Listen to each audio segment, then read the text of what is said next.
The following program is suitable for all audiences. Let's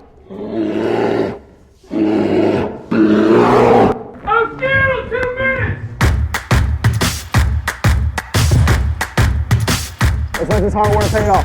Let's cut it loose, ball out, let's put a lot of freaking points up on the board. Let's go. Every day we improve, right? Yep. Reset, job not done. Yes, sir. Play by play, next play mentality. Love you, bro.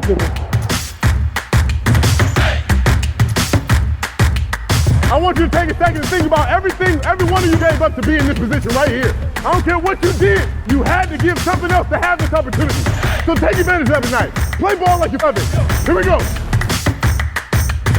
Come on, boy, let's eat up, man. Get it. Like we talked about earlier this week, it's the opportunity for us to stack this game. Let's go ahead and execute. Let's be the playmakers out there. Let's go. Playmakers on three. 1, 2, 3. Playmakers.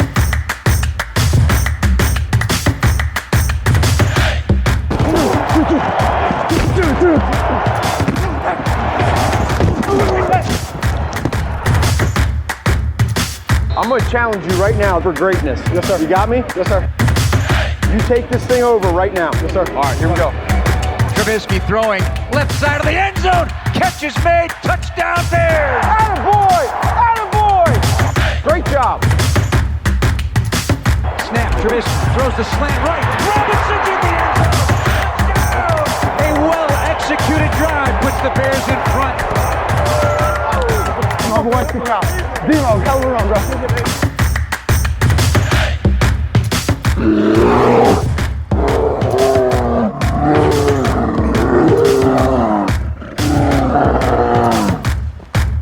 Bearlissimo.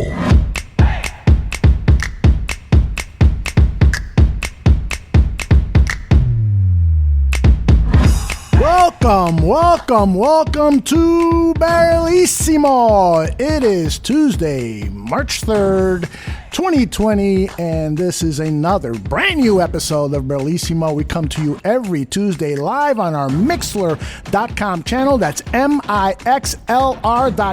Those of you listening on podcasts and on YouTube, join us live. Come into the chat room, interact with fellow Bears fans, talk to us, ask questions, let us know what you're thinking about the Chicago Bears, their offseason plans, their draft needs. Whatever is on your mind, we will try to tackle it here on Bearlissimo and our other programs on the Bears Barroom Radio Network. My name is Aldo Gandia. Don't you worry.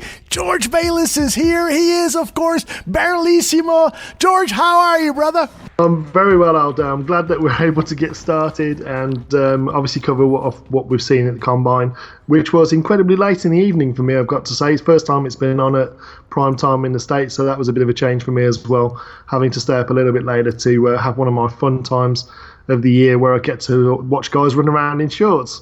Not homoerotic or anything, but it's just one of those things where you're trying to see whether the athleticism that you saw on tape and whether what you think you see from players when they're actually playing with pads on, whether that translates to what they're actually doing on the field. Obviously in the best of possible conditions, in a dome with trainers on and none of the pads to run around in.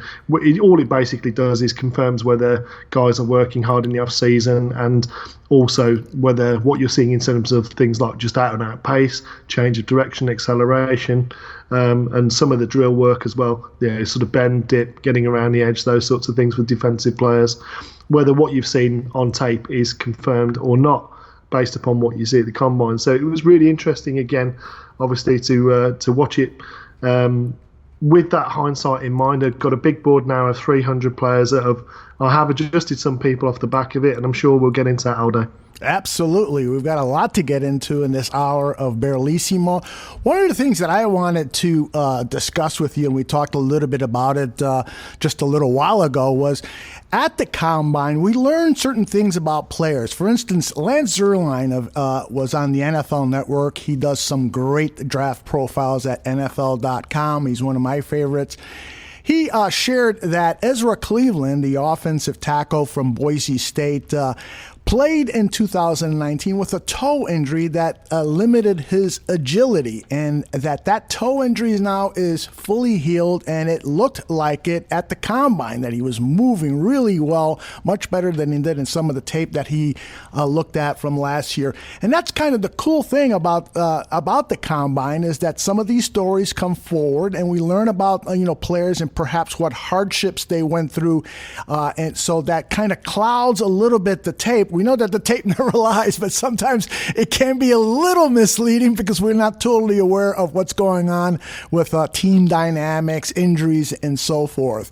So I know you took a look at Cleveland, and you've been high on him based on tape and based on what you saw at the combine. Yeah, I mean, to be honest, I think that injury probably came after the first few games of the season, because he started out the season at Boise State playing at a high level. In fact, they used his athleticism well. Sometimes he was actually lining up as a tight end and carrying the ball, believe it or not, as an offensive tackle. Cool. So he's a guy I've been watching for quite a while at Boise State. Particularly good player, I feel. Could be a starting left tackle. His athleticism shows on tape, and that was confirmed with what we saw in the combine. Obviously, there's other guys that weren't at the combine that, through these interviews that we've been able to do all day, we've been able to find out some of this information that was limiting them. For example, Joey Magnifico that we had on last week confirmed he was dealing with a knee injury and wasn't able to practice during a week, and that obviously limited his senior year. Now, you don't see this in the evaluations of other draft scouts, but when you hear this information firsthand from a player, it helps you to evaluate maybe what you saw on tape with a bit more context. And I think that's the thing that very often in American football, we miss is context, because, whether we're looking at Mitch Trubisky or the offensive line or the play calling or, people performing at a combine or on, the tape that you see on Saturdays when you're watching college football, all of this information is quality, and it helps you to build a better picture and paint that picture as to what you're actually seeing, to be able to better evaluate and understand that. And one of the guys, you mentioned Ezra Cleveland, one of the other tackles that sort of his story really came to light was Austin Jackson, the offensive tackle, left tackle out of USC. And a lot of people sort of cite and knock him down on his tape against Iowa. Well, maybe one of the things that they didn't necessarily evaluate was the guy donated bone marrow for his sister, who has a rare blood disorder, and still requires treatment and help, and he's raising money for her. Part of the issue that he actually sort of talked about when he was at the combine in these interviews was he elucidated about the fact that he had to be away from his team for a month in sterile conditions to be able to donate the bone marrow without necessarily giving his sister an infection that could potentially threaten her life. Wow. So, a month away from facilities, a month away from playbook, a month away from, what's going on sort of day in, day out. And you think about what you might cover on an American football team within a day or within a week of practice. A month away from the facility is going to severely impact and hinder your ability to be able to play. And for him to take such a selfless act and still play at a very, very high level, for me, he's one of my favourite offensive tackles in this draft, was just superb stuff to hear. And you hear these stories and about where players have come from and the hardships they've gone through, and it really does give you that extra context. So yeah, it's all quality stuff, and that's one of the things I think was cool this year with the order that it was in, was you were able to hear a little bit more of these interviews, either from what you saw on Twitter with various different people there and interviewing people live at the podium and at the tables, or whether it was the coverage that you saw on the NFL Network. So one of the best in terms of coverage of those kind of stories that I've seen, and you're able to look at guys that you like, players you like, just search their name on Twitter, and you get these videos pop up. So it's worthwhile. Anyone that is sort of a bit of a fanalist out there, or is a wannabe scout or analyst like I am, go out there and search the names of players that you like, and you'll no doubt find some of these interviews, and you'll get some of this quality stuff about them. So I encourage everyone to go out there and find out as much as they can to make their opinions. Yeah, and I encourage the NFL Network to do more of the stuff that they did, like Steve Mariucci doing the whiteboard with Jalen Hurts, a 15-minute video or so. And that was just a great insight into Jalen Hurts, his confidence, his knowledge at the whiteboard. Mariucci diagrams a play, and then a few minutes later, Hurts has to go through the same play and explain why Mariucci thinks it works and so forth. And it's just a great way to get to know these players and their personalities better. Because, frankly, watching these guys run these drills over the course of 5 days or so, whatever it was, it can get a little boring. We need to know the stories of these guys. We need to know what makes them tick. And so I'd love to see more of those features. That's, for me as a football fan, that's the most fascinating thing about the game of football is to learn about the challenges these guys have gone through and what makes them tick, and then you can make better evaluations of them and how they can potentially help your football team. You agree with that? Absolutely, and I think one of the things that the Bears Bar Room has done so well, not only sort of this year but also in the past, is to get some of these stories straight from the players' mouths. And I have thoroughly Reggie Walker, Bryson Hopkins, and Joey Magnifico. Mm-hmm. I've thoroughly enjoyed those conversations with those young men, and they've impressed me no end. All three have been fantastic value in terms of, giving a little bit of information about themselves, taking criticism on the chin that they weren't necessarily prepared for. And you hear the honesty and the sort of that's the best policy after all. And you hear this as they're coming through and talking to people.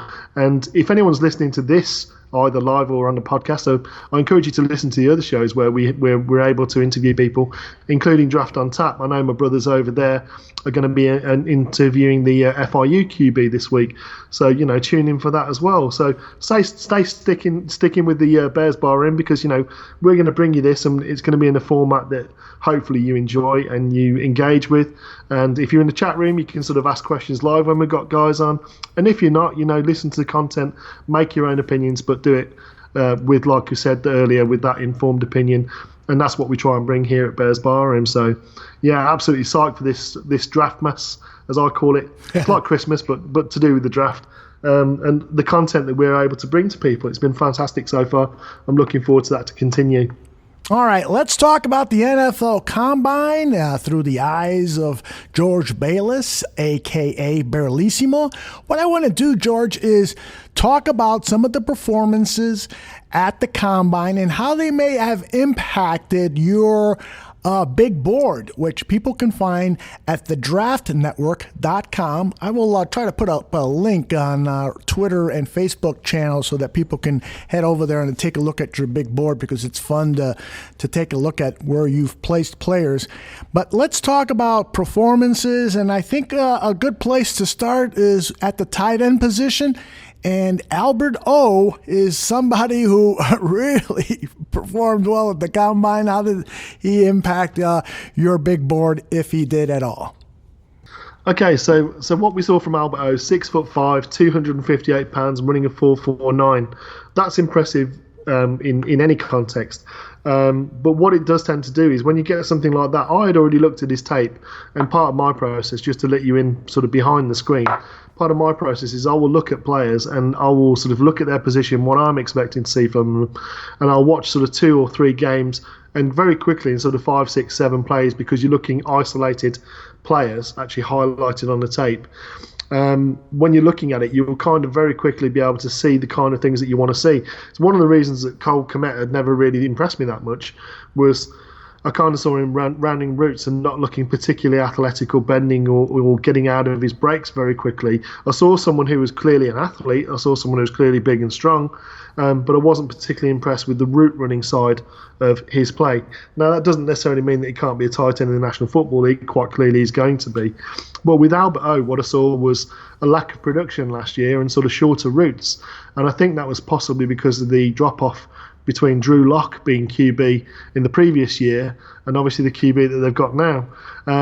So I went and had a look. I mean, that's what the 4.49 did. It made me go and have another look at the tape from the previous year with Drew Lock at QB, and that's where I saw a really dynamic tight end, and he may well move further up, because I've only seen sort of a couple of games from the previous year with Drew Lock at QB.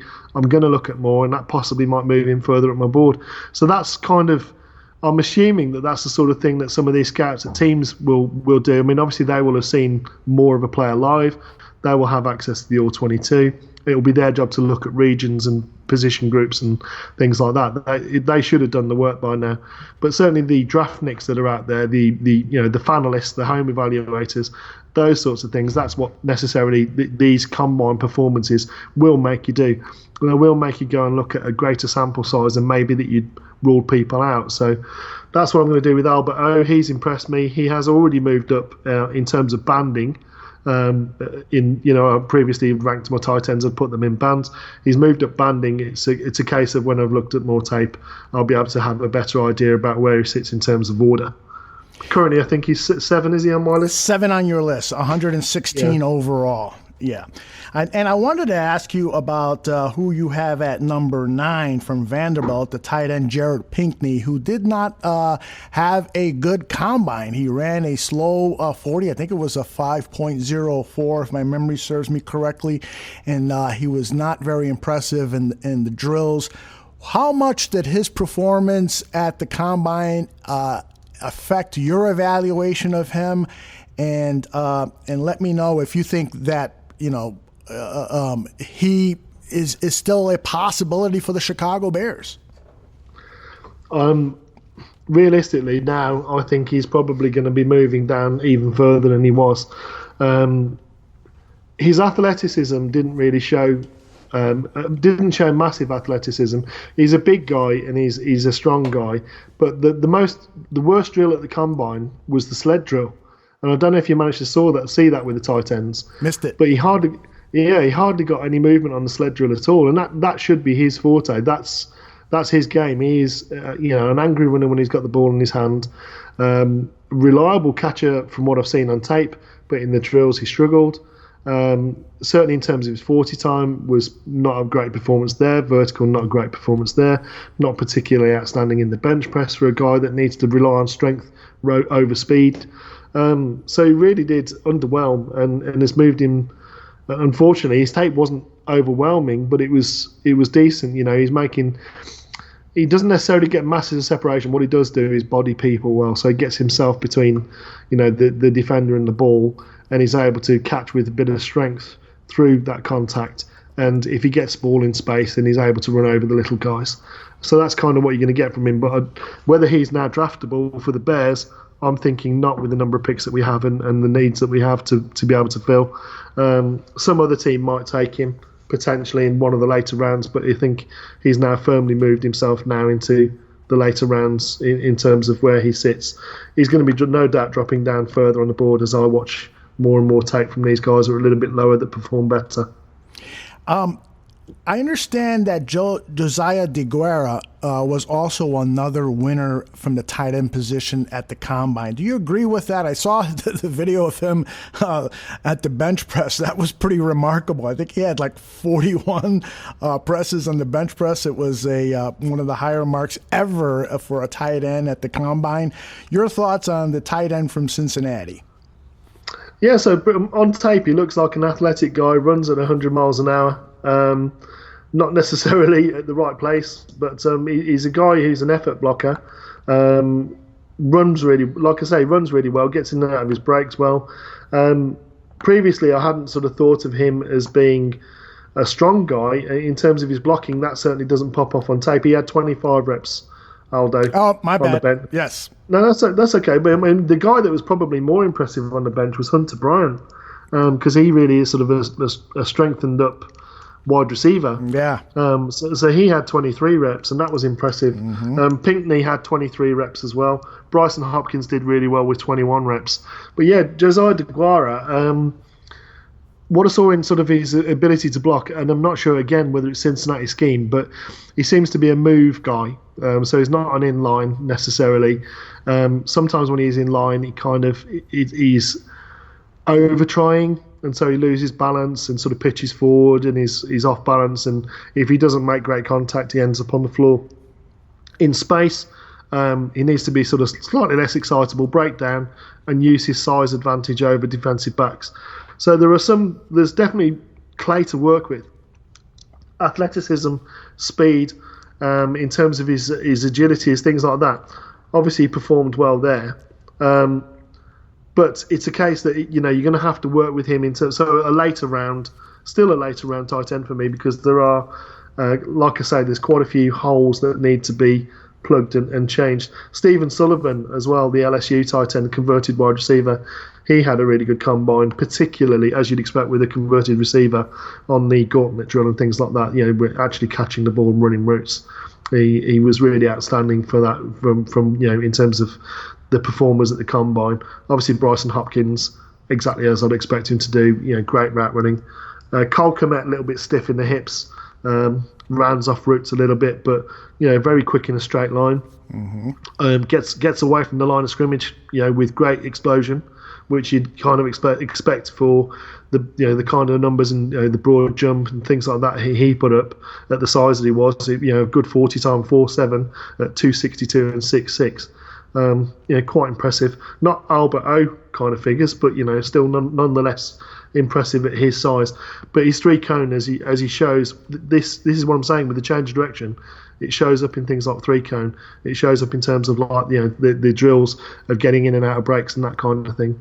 And that's kind of what showed up on the tape for me, and it also showed up at the combine.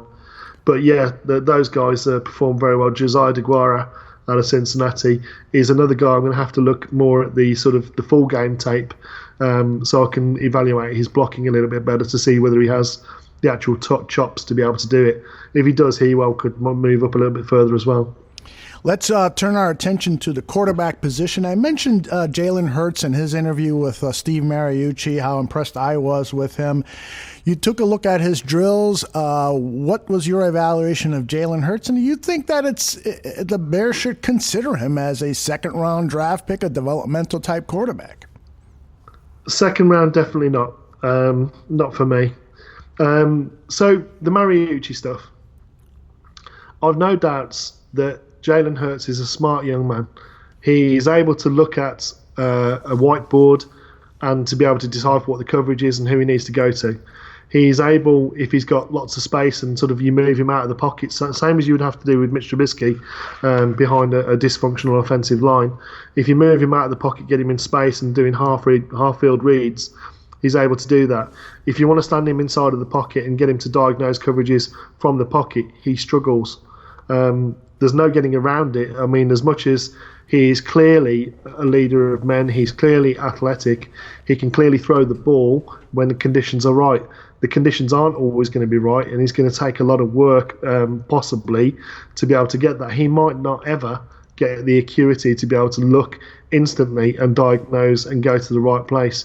If you scheme guys open, if you have half-field reads, and he's able to use a functional running game, he will be much more dangerous. So if you put him in somewhere like Baltimore, where they've got a running game and they've got some fast receivers, and they roll out, the quarterback out of the pocket, he could excel somewhere like that.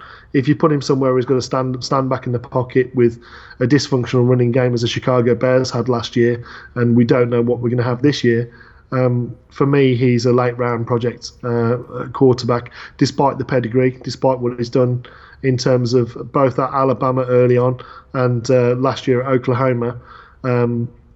Oklahoma QBs, the stats quite often are inflated, and because it's just such a good quarterback head coach to be able to get players playing to the maximum of their level.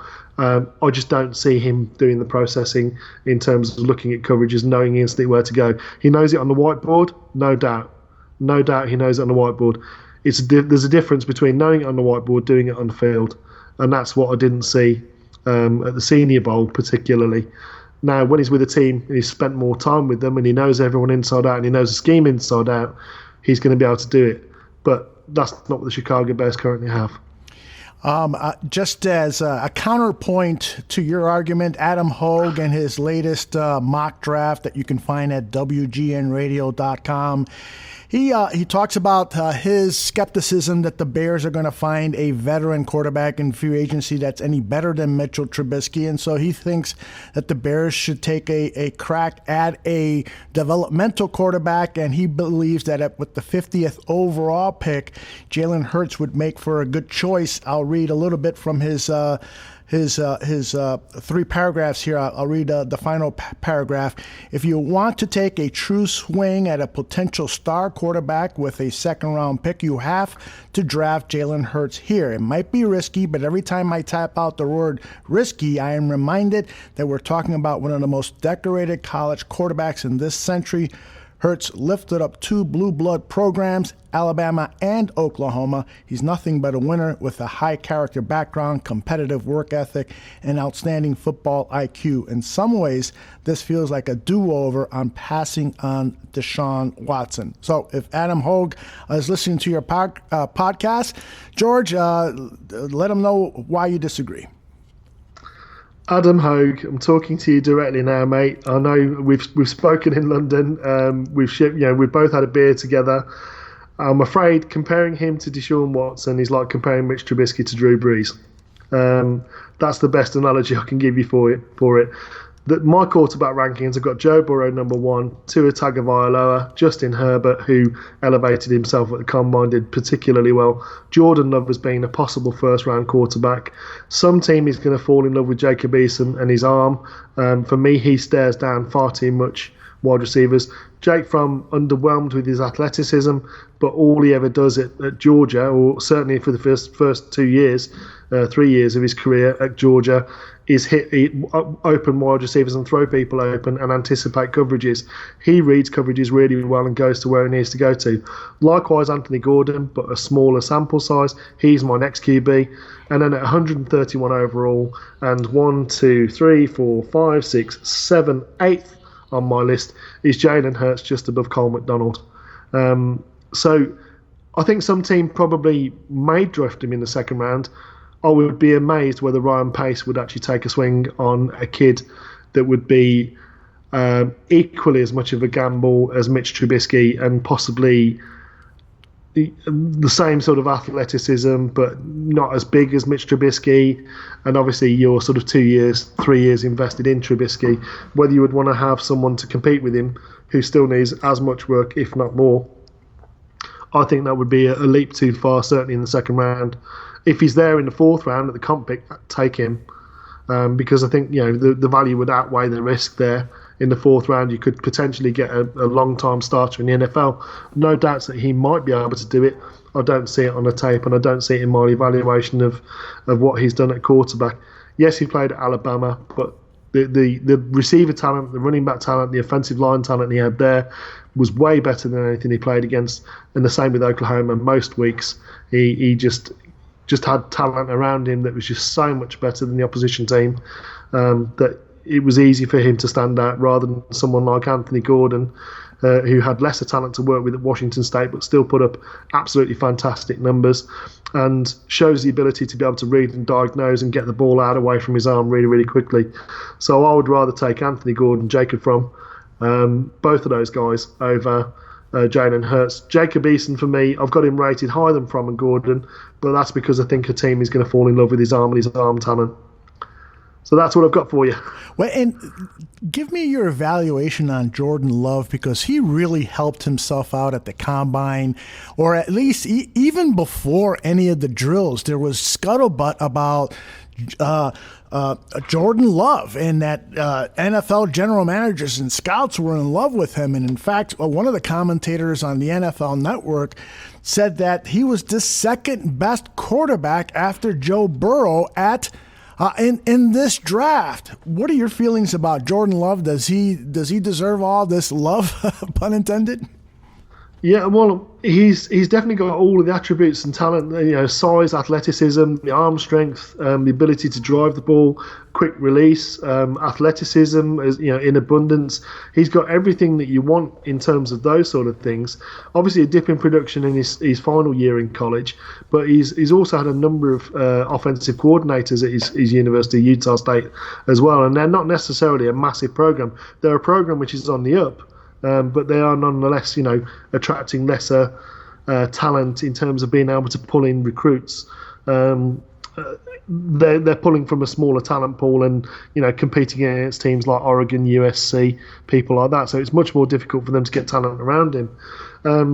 What I think people and again, we're not privy to this because we've not yet been able to interview him. But if you're able to sort of sit down with him and look at game tape and say, what are you seeing? What are you seeing? Where you're looking at coverages, he might well be able to show those sort of things. And I think that's possibly why he's risen at the combine over what he's done necessarily on the season, and obviously in his production in college and at the Senior Bowl. At the Senior Bowl, obviously everyone's new, different level of talent to what he's used to. No doubt there was teething troubles, and the offensive line he was playing behind at the Senior Bowl were woeful. So no doubt that hurt his stock. Unnecessarily so, because like I say, he's definitely got all the talent, all of the tools are in the box, and certainly in his previous year's production he put it on the field as well. There was a dip in for last year, but like I say, there was also a scheme change. So clearly I think the interviews and the way that he's been able to conduct himself in those interviews and meetings, that's what I think has possibly elevated him at the combine.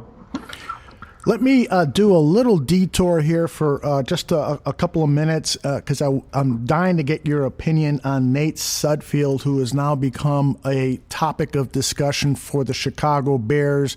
This was first reported by NJ.com about a month ago that he could be a possibility for the Bears because of his familiarity, or I should say John DeFilippo, the new quarterbacks coach for the Chicago Bears, because of their work together. Sudfeld has spoke highly about how DeFilippo prepares quarterbacks. What are your thoughts about this 6'6", 227-pound quarterback who I believe he's never started a regular season game, and it's 20 for 25 for 156 yards with a 106 quarterback rating in his very limited play as a pro. What are your thoughts on Nate Sudfeld? So I can see why people are linking him. Obviously, the DeFilippo, the Eagles offense, that sort of scheme, similarity between what we're doing, what they've done, what Andy Reid's done. DeFilippo being now the QB coach, familiarity in terms of scheme and things like that with Coach Nagy. Obviously, we've got a former offensive line coach for the Eagles as well. All of those sort of tick boxes and those sort of tenuous links, they're all there. Sudfeld is a decent QB, has lots of tools. Like you say, there's not a lot of starting tape in the NFL to evaluate him on, but when he was called to come in and play, he did pretty well. He did okay. I don't know if you remember, Aldo, but in episode 1 of Bearlissimo, our very first episode where we were looking at free agency, I kind of pointed at younger guys that might be able to come open, and that was Jeff Driscoll, yes, Kyle Allen and Brandon Allen. Now, there's one UFA, there's one restricted free agent, and there's one extended rights free agent amongst those three. Driscoll obviously performed really well until he got hurt with Detroit, and we know what Detroit are like. But certainly he performed well in his time, and he's got much more starting experience to be able to go off his tape. Has a great arm, great athleticism, same as Sudfeld. Sudfeld's slightly less athleticism, but he's able to show processing and got a decent arm. Brandon and Kyle Allen have got extensive starting experience in their relatively short tenure as quarterbacks in the NFL, and both have performed really, really well. Both, with the Panthers, doing particularly well there when Cam Newton was out for extended periods. And obviously you got so that's Brandon and Kyle Allen. Both have done really, really well with the opportunities they've had. But again, you're going to have to give something up to get those kind of guys. But that might be. It might be a piece, it might be a player. It doesn't necessarily mean it's going to be draft capital. And with them being restricted free agents, obviously you do get the opportunity to negotiate a contract, and you can work on sort of making it unreasonable for their current team to sort of take them on in that QB room in the first year. So you load up the contract with lots of money in the first year. You're not guaranteeing beyond that year. So you'd be paying like really high second string money, almost starter money. So you'd be looking at sort of around about the 8 to 10 million mark, possibly even more in that first year. But obviously over the length of the contract, that would be less guaranteed money. And then if it does bomb out, if they don't start, if we don't need them, you've got them then on a very attractive contract to trade away. or alternatively, you've got someone who's a very low-cost option with the ability to cut bait at any time that's still on your roster as a backup QB if Mitch Trubisky has beaten them out. So it's kind of I see those three options as being a potential win-win. Obviously, Driscoll comes with the playbook from Detroit Lions, so that doesn't hurt us in any way, shape or form. So those are the three guys that I would look at and sort of, along with that sort of Sudfield type option, those would be the three guys that I would potentially consider. And the Allens are both very good processors of coverage. They're both very able to get the ball out quickly, diagnose quickly, have done it with very good success. I think the Panthers' Allen, he threw for 4 touchdowns and 300 and something yards against the Packers. So that's always a plus to have in your toolbox. Absolutely, for sure. Hey, before we get off the topic of quarterbacks who performed at the Combine and go to some other position areas, I wanted to get your take on Steven Montez, the quarterback out of Colorado. And I'll tell you why. Going into the 2019 college football season, I had my eye on Montez, and like other people did, that this was going to be a year he was going to take that leap forward. He's got the size, he's got the arm strength, and so unfortunately 2019 didn't yield the results. And in fact, a lot of people have kind of after the season was over, kind of ruled him out as a potential even draftee. Saw a lot of people talking about him as an undrafted free agent, which I don't think is going to happen. I think he will definitely be chosen in the draft. But at the Combine, some of the talk that I heard was that he really helped himself and that he looked great in the drills. And I saw him in some of those drills, and the ball just jumped off his hand. He's got some great velocity with his throws. And so wanted to get your scouting evaluation on what you've seen so far out of Steven Montez. So in terms of his tape, again, underwhelming. He's a guy where I was sort of watching his tape. I think, is it Colorado? He's got LaVisca Chenault. Correct. As his guy. And obviously an outstanding talent at wide receiver in the conference that he was in, making contested catches, mind you. You talked about his velocity and his arm strength and things like that. That's in a dome in sort of 75-degree conditions. Didn't see that on the tape at Colorado, where obviously it was a lot colder, probably more similar to the conditions that he's going to see more often than not in Chicago. That didn't really show up on the tape for me. I'm happy to be proven wrong on all of these guys. I would love to be proven wrong. Just didn't see it. I didn't see necessarily someone who looks beyond LaVisca Chenault as being an option to throw the ball to, other than check downs to running backs. Didn't see him necessarily spreading the ball out or deceiving people with his eyes. Didn't necessarily see him being able to process 1, 2, 3 reads, go back to a second window on a first read. I didn't see any of that sophistication at QB. So, again, underdeveloped, which is why he's sort of a later round guy. Certainly size, physicality, has those sort of sides of tools. But for me, underwhelming tape and just... I don't know whether it's hand size or whether it's difficulty gripping the ball in the cold or what the issue is, but there seems to be something there in terms of him being able to throw the ball in cold conditions that I just didn't see it at Colorado that much at all. So he's someone who I sort of see as being a late round stroke, if you want to take a flyer, or undrafted free agent. Was by far and away, other than Shea Patterson, who isn't draftable at all in my opinion, possibly the worst QB at the Senior Bowl. 9 3/8 inch hands. So out of El Paso, Texas. Bigger than Joe Burrow's hands. That was a big time. Yeah, bigger than Joe Burrow's hands, but Joe Burrow's hands seem to be able to get it to his receivers a little bit better. Yeah, indeed.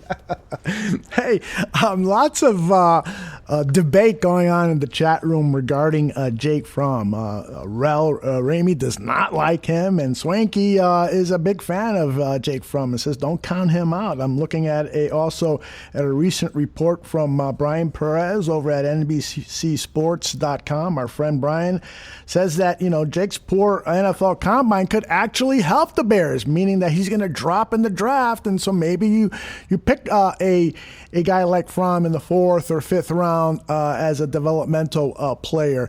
Tell the folks in the chat room why you prefer a Jake Fromm over, say, a Jalen Hurts. So we talk about elevating a program as a QB. Jake Fromm has got a lot of receivers drafted in the first round, and that's as much about him. I mean, you look at the quality of the people that have come out of the wide receiving positions that have left over the years that Jake Fromm has been a quarterback. He's been starter since day one. There are 3 other quarterbacks in this draft, I believe, who were, and one that's going to be coming out next year, who's currently the Ohio State QB, who all tried to beat Jake Fromm out and didn't. That's not without him being able to process and run the offense and be a good leader and do everything you need to see out of a quarterback. If you watch, I think it's QB1 program. I think it's available on Amazon. You'll see what he was like as a kid. Just really grown up, really professional in his approach. He's just incredibly impressive as a young man in terms of professionalism and his ability, but he's now battle tested as well. His offensive line last year at Georgia was one of the worst. Yeah, I know there's some first round picks there, but they had difficulties last year because there were more sort of 4 and 5 wide receiver routes. There were less sort of tight end staying in the formation last year at Georgia because obviously there was a change, I believe, in offensive coordinator, and as a result, they were just basically blitzing against him playing man because his wide receiver talent last year wasn't as good as it was the previous 3 years, and that's why you saw some struggling from Jake Fromm last year. Watch his tape from the previous years where he's got people like Javon Wims, like Riley Ridley, all of the various different receivers that have come out of Georgia, and you'll see him not only sort of getting it to those guys, but if you watch the full game tape, you'll see him spreading the ball about, you'll see him manipulating defenders with his eyes, you'll see him making quick reads and getting the ball out quick when it's going to be a quick win. You'll see him waiting longer for plays and throwing back shoulder balls, putting it into positions where it's easy for his receiver to catch it. Ball placement being absolutely spot on, throwing it low and away if there's inside leverage from a DB. So low and to the outside. He just puts the ball where it's catchable, and that's what you really want from a QB. Do we necessarily need him to run 4-5? Well, it'd be nice if he did run 4-5, but if he's able to manage the offense and to make quick reads and process coverages correctly and getting it to the right guys, that's infinitely more attractive to me than someone who can run 4-5 and hasn't got a clue about processing. Not a knock on Jalen Hurts, by the way, there, Aldo. Although there is a little bit of that. So I couldn't help it, Jalen. I know you love Jalen Hurts. You're number one of his fan club. It's the new Quentin Nelson. I am a fan of Hurts and Anthony Gordon. I'd love to see either one of those guys with the Chicago Bears. But please go ahead. Do you know what, Aldo? I'll stop doubting you when it comes to QB when you get him Pat Mahomes right. So I'm just going to say, I want to say, listen to Aldo when it comes to QBs. So props to you. No, I mean that's basically how I see the guys. Is the only other guy that sort of I've actually got him higher at the moment. I'm thinking about moving him down, Jacob Eason, but that's just purely seduction over the arm talent. Right. A comparison for him is Jay Cutler for me. He doesn't throw anything until he sees it open. He stares people down, but by Christ, can he throw the ball quick? He's got an absolute rocket for an arm. So, again, he was another guy who Jake Fromm beat out. So that's why, do you take Jake Fromm? Do you take Jacob Eason? Well, that depends upon what your scheme is. But for us, we're running sort of an advanced spread West Coast kind of variation. That's where you take someone who's a good processor of information and who can run if you need them to, but they don't necessarily need to be a running back with the ball. They need to have the threat to run. And, Jake Fromm's got that. He is able to run with the ball. He's just not going to be, a 40, 50-yard guy that some of the other guys in the draft will be. But in terms of processing and running what we need him to do in the offense that we have, yeah, he ticks all the boxes for me. Okay. Let's now move our attention to some other players at the Combine who you were impressed with and may have moved up on your draft board, which, again, people can find Bearlissimo's draft board at thedraftnetwork.com. Just type in Bearlissimo, and you should be able to find it there. And we'll provide a link on Twitter and our Facebook social media accounts. Players who at the Combine impressed and may have positively impacted your draft board? Well, there were a couple of guys that kind of confirmed what I thought they were, and a couple of guys who ran better than I thought they would. So, for example, running backs, you're looking at Joshua Kelly, 4.49, showed the pace that we saw at the Senior Bowl. Yeah. Jonathan Taylor, just absolutely outstanding all the way through the combine. Just a fantastic specimen at running back. Jermichael Hasty actually ran a lot better than I thought he would. He ran low 4.5s, so he ran 4.55. He is really shifty. I've already talked about him being a later round guy. Antonio Gibson, the wide receiver running back.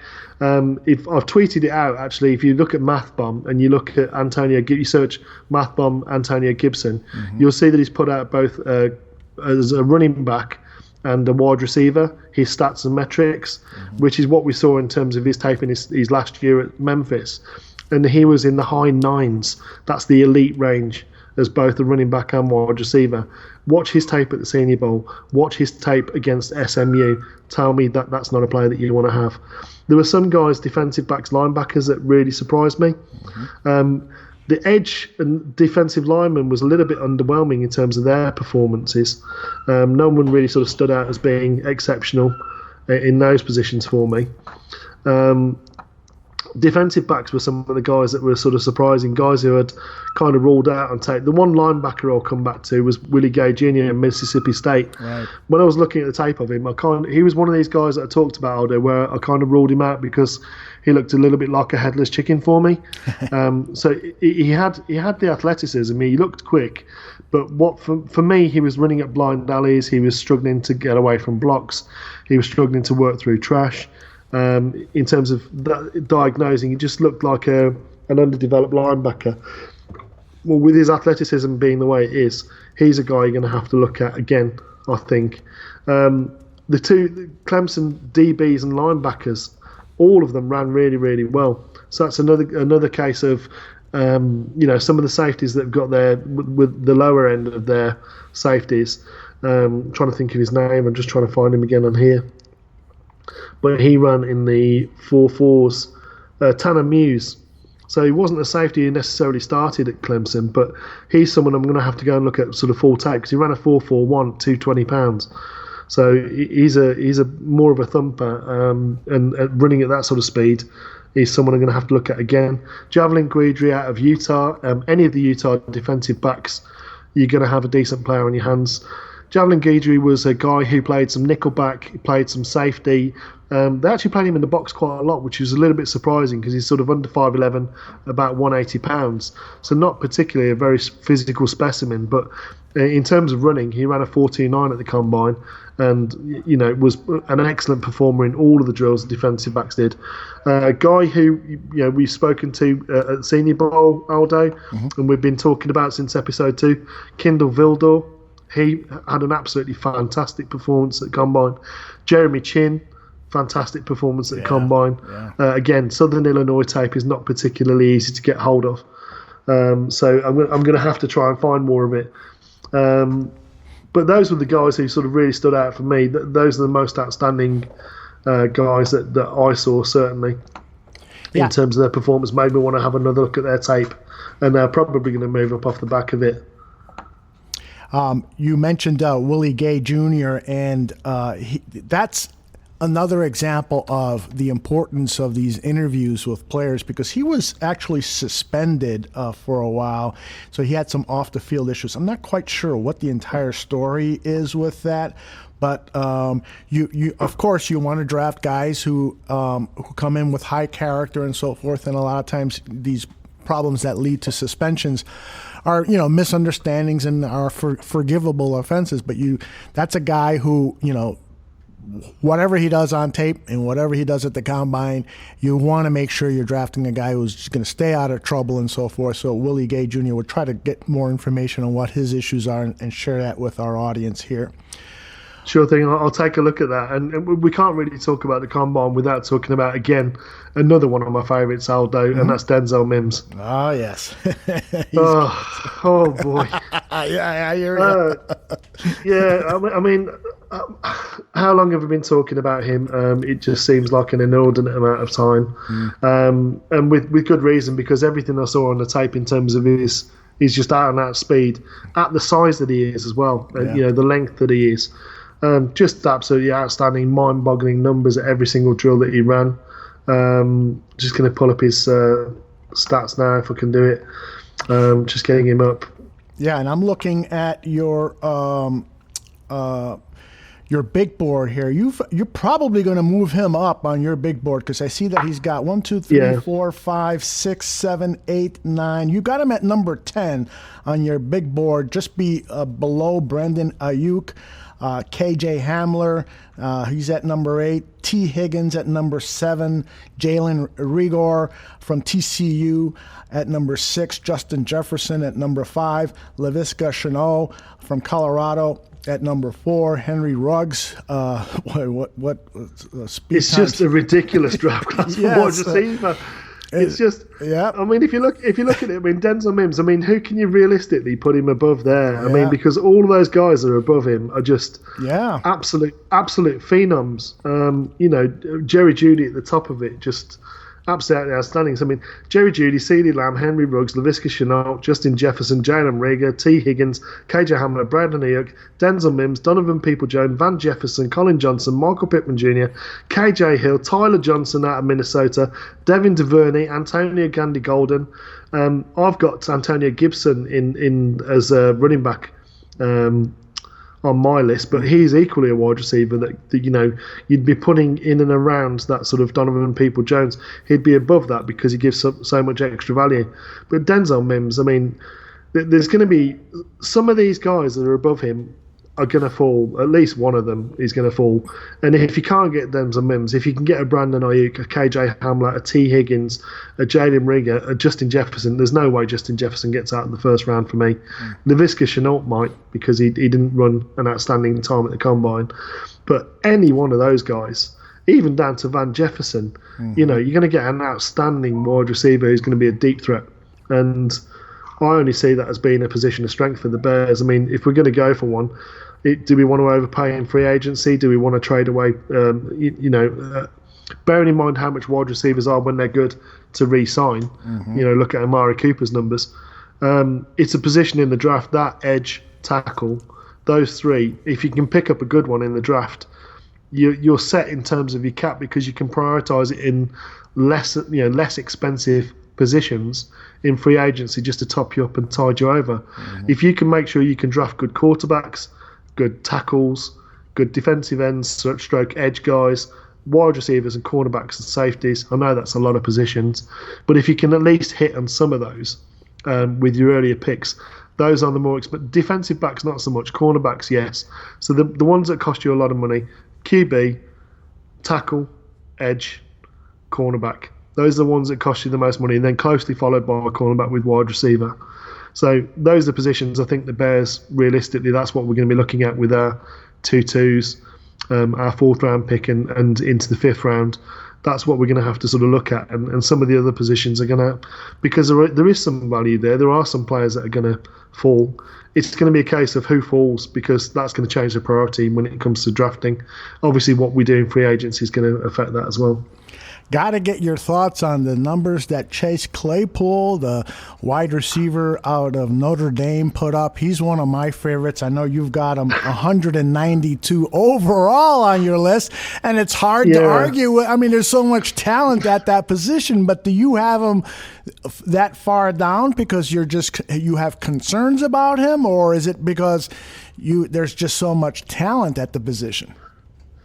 There is so much talent. I'm probably being a little bit harsh to him. I think I'm probably going to move him up above Antonio Gandy-Golden, so 132. He's probably going to move up 60 spots, and it's just because of values at other positions that I've put him down that far. What I saw at Notre Dame was a really good blocker on the edge, sort of Wims kind of level, if not better, almost Brandon Marshall-like ability to block on the edge. So he's able to do that. He ran a really fantastic time in the 40 at his size. I think the talk of him being a tight end is redundant at this point. He's going for the way I like him is obviously the Seattle wide receiver who was the T-shirt king of the draft last year that got his top off and performed really well last year. But he's just asked to run linear routes, so it's just a downfield. He's basically a deep threat. He runs skinny posts, post corners, and flies. And maybe a comeback, but he struggles on sort of anything outbreaking or anything that requires a bit more nuance in route running. He's going to struggle, and that's what Chase Claypool is for me. He's a guy that is going to be a deep threat. He's big enough to be able to out physical guys downfield. Get him running over middle of the field open type routes, so against cover 2, that sort of thing, cover 4, cover 2. Get him in the middle of the field. He's gonna be a problem for any safety. Get him 1-versus-1 with like a cover 3 look or a cover 0 on the outside. You're going to be able to throw it up and he's going to be able to get it, or he's just going to burn people on the outside. But if you want him to run in breaking routes, sharp cuts, if you want him to run timing routes, he's going to struggle in trash. He's going to struggle to get in and out of his breaks. That's where I saw him struggle on tape, and I didn't see anything really to dissuade me of that in the drills, was his ability to get in and out of breaks. He's a tall guy. He's very fast. He weighs higher than average, which means he's an outstanding athlete. That's more difficult. It's just simple physics. It's more difficult to get it to stop and then really re-accelerate again out of a break. So if you want him to run more sophisticated routes, as you tend to need to do in West Coast offense variants, he's going to struggle with that. But all of the downfield stuff, just send him deep and chuck it up. Indeed, because he's probably going to come down with the ball. Yeah, he's going to be great value. Yes, I think he's definitely going to move up above Antonio Gandy-Golden, I think, who again was very good at the combine. Antonio Gandy-Golden, yes, he was at his size. Mm-hmm. Chase Claypool, the numbers officially from NFL.com: 6'4" and a quarter. Weighs 238 pounds. His official 40-yard dash was 4.42. And the folks at NFL Research made the comparison to Calvin Johnson. Calvin Johnson, just slightly taller, a pound heavier, and just 0.2 of a second faster than Chase Claypool. I don't think he's going to put up Megatron-type numbers in the NFL or be that type of talent, but that is a good comp in terms of size and speed. Chase Claypool is, I think, a guy you've got to pay attention to when somebody of that size runs a 4.42. Wow, that's pretty amazing. Yeah, I mean, like I say, the athleticism definitely is there, but again, it's just getting in and out of those breaks. He doesn't get in and out of the breaks and get away from the line the same way that Calvin Johnson did. I mean, that guy was just an absolute freak of nature. It wasn't just his ability to sort of run fast and be big. He could sort of stop really quickly and get in and out of his breaks really quickly as well. So he was a much more sophisticated route runner than I think Chase Claypool is. But DK Metcalf, who you've rightly identified in the chat room, is the guy I was talking about at Seattle. He could definitely be every part that DK Metcalf is. That wouldn't be bad. Yeah, I mean, this is what I'm saying though. This is when we keep coming back to Matt Nagy and we keep coming back to the play calling up until this point. He hasn't put guys in a position to succeed with what they're good at. Mm-hmm. He's been running his offense. Now, if this year he's able to do that, if this year is the year that he says to all of his assistant coaches, okay, tell me what everyone can do, how are we going to incorporate that into the scheme, which players are we going to throw out, which ones are we going to put in, what are we going to run, what variants can we run off the back of that, and look at it that way in terms of his play calling, then we've got a chance of this season being an outstanding one no matter who they draft. But if you keep drafting guys or having guys on your roster and you ask them to do something that they can't do, they're going to fail. So it's going to come down to coaching, I'm afraid. I mean, Ryan Pace can do his job. I mean, he's not done great in the first or second rounds largely in his time at the Bears, but where we've got most of our picks, which is sort of round 4 to round 7, mm-hmm. he's done pretty well there.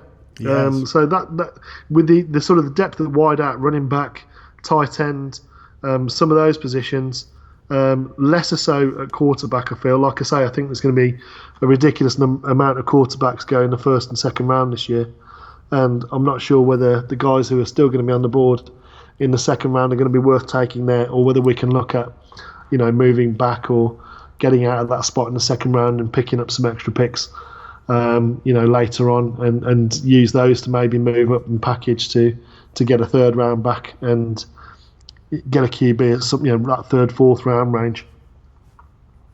Well, I want to conclude by just talking a little bit more about Matt Nagy. You brought up the topic, and I think, it's everyone knows that Mitchell Trubisky is never going to reach the potential that he has as a quarterback, and what that potential is the jury is still out, although more and more people are questioning that potential. At least that's what the narrative is out there. But everyone knows that he's never going to meet whatever that potential is if Matt Nagy, his head coach, and the guy responsible for this offense does not alter what he is doing with this offense to suit Mitchell Trubisky's positives and his strengths. So I want you to talk a little bit more about that as we conclude this episode of Bearlissimo. What do you hope to see this head coach accomplish with this quarterback so that he can, because let's face it, if Mitchell Trubisky doesn't live up to expectations, that can really retard the ability of this team to become a sustainable franchise in the playoffs for years. I mean, this could really set back this team. So this dynamic between Nagy and Trubisky is so important. They've got to get this right or get really, really lucky with a free agent acquisition at that quarterback position or a developmental quarterback who could, progress quickly and become the starter. Your thoughts? So this is such a nuanced conversation to have. Yes. It really is going to need an episode of its own to discuss it really and do it justice. And the reason why I say that is because someone like Chris Black might call me a truther on ESPN 1000 because I say that Mitch can do it. Other people might say, "Oh, he's never going to do it. He's rubbish," and all the rest of it. Which, if you look at Twitter, that's the prevailing wind. But what people don't seem to realise is let's look at, season 1 and season 2 under Matt Nagy. Let's ignore, the Oompa Loompa years, offensive coordinator Dale Loggins, and let's look at years 1 and 2 with Nagy. What was the difference between the coaching and the offensive output and production between year 1 and year 2? All of the coaches were the same. What was the difference? We had 12 variations on offensive line versus a consistent offensive line the year previous in the main. There were sort of 2 or 3 changes, I believe, in the previous year to that. That was the difference between the offense being able to run in a functional way and to be able to stay on the field and put points on the board early for our defense to be able to make hay. Our defense didn't make as much hay. There was a scheme change in terms of the coaching, that side of the ball.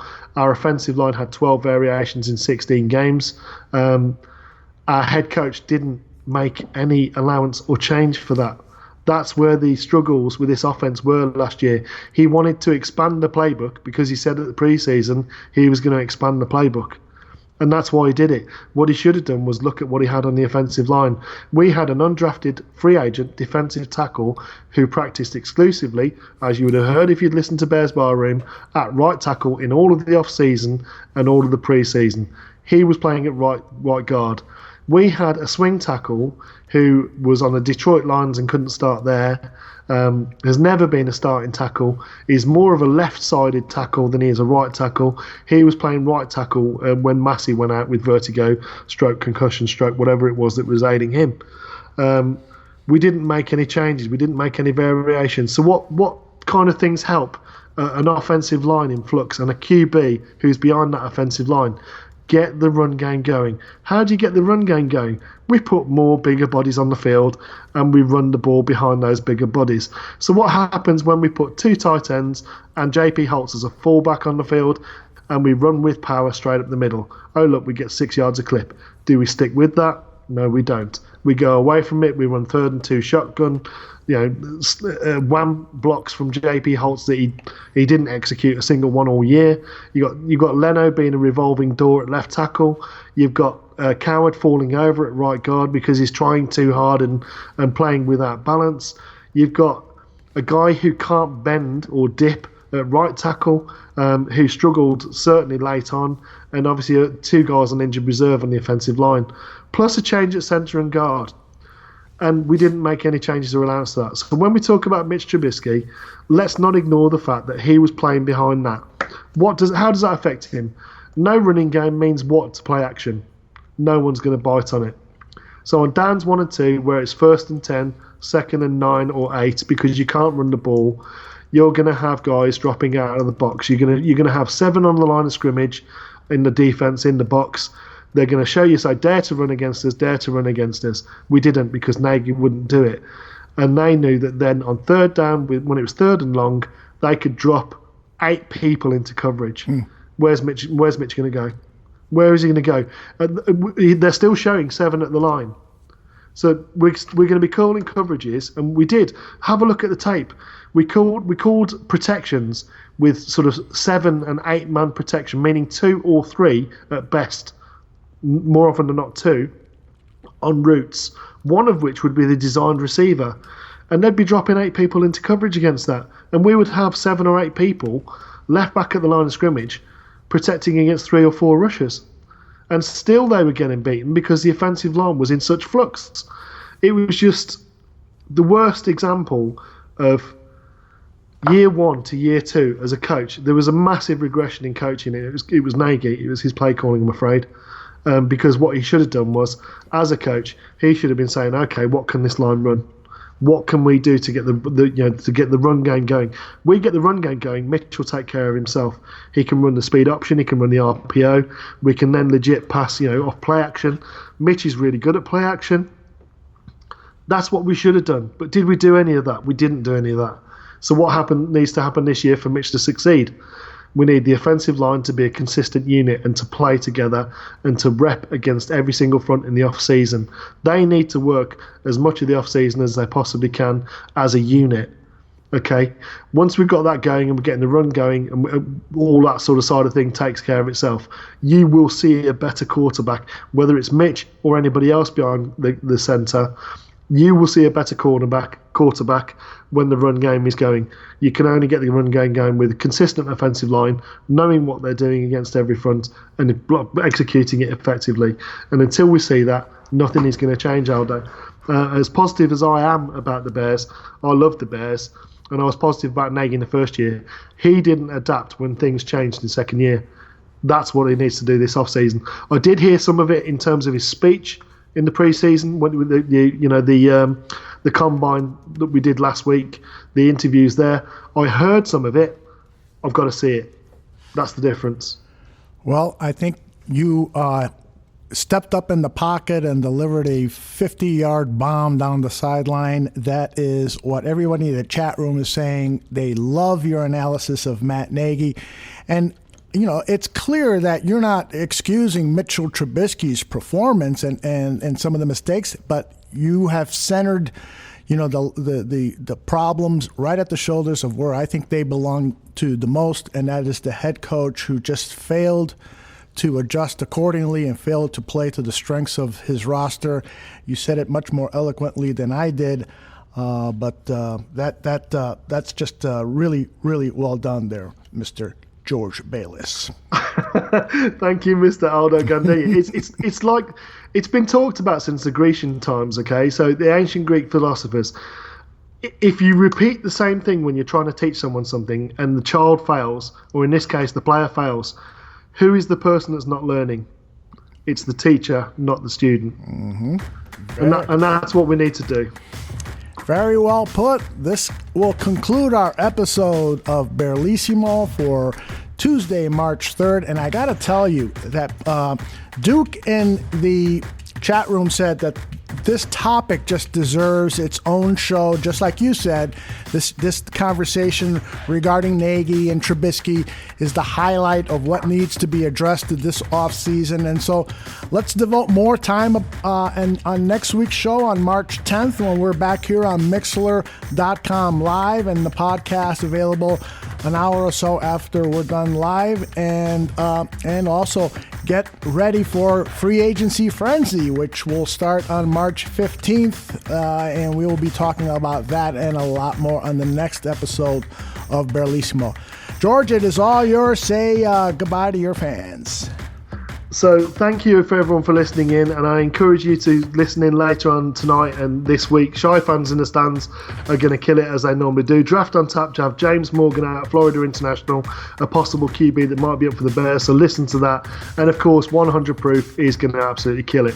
So stay tuned to the network. Keep being Bears fans, keep being Barroom fans, and I can't wait to engage you on Twitter. Let's get this, boys and girls.